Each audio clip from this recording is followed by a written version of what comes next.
Hoy para nosotros es un día particularmente entrañable porque celebramos a la Mare de Déu dels Desemparats.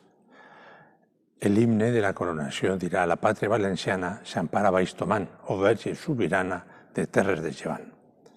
Estamos bajo la protección del manto de nuestra Madre Santa María, todas las tierras levantinas, pero también no lo olvidemos, está muy difundida la devoción por todo el mundo, porque nos dicen: en terres valencianes la fe per vos no mor, y vuestra imagen santa porten sempre en lo cor.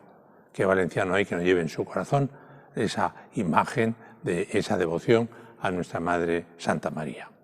Es muy bonita la oración colecta de la misa, en que decimos: oh Dios Padre de misericordia, a cuantos veneramos a la Virgen María con el entrañable título de Madre de los Desamparados, fíjate, entrañable título de Madre de los Desamparados en este momento de tanta pandemia, de tanta dificultad, de tanto miedo, de tantas circunstancias adversas, concédenos que, protegidos por tan tierna Madre, nunca nos veamos abandonados de tu bondad. El pueblo valenciano hoy cantaría: visca la Mare de Déu, visca la Cheperudeta, visca la Perla del Túria.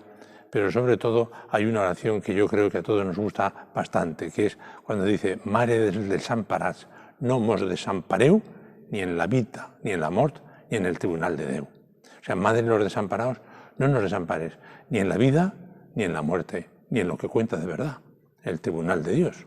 Por lo tanto, que nos ayude la Virgen a vivir bien, para que cuando llegue el momento de encontrarnos ante el tribunal de Dios, tanto Jesús como la Virgen sonrían para darnos un abrazo bien grande. Pero no olvidéis que estamos bajo la protección de tan tierna y admirable Madre, la Virgen de los Desamparados.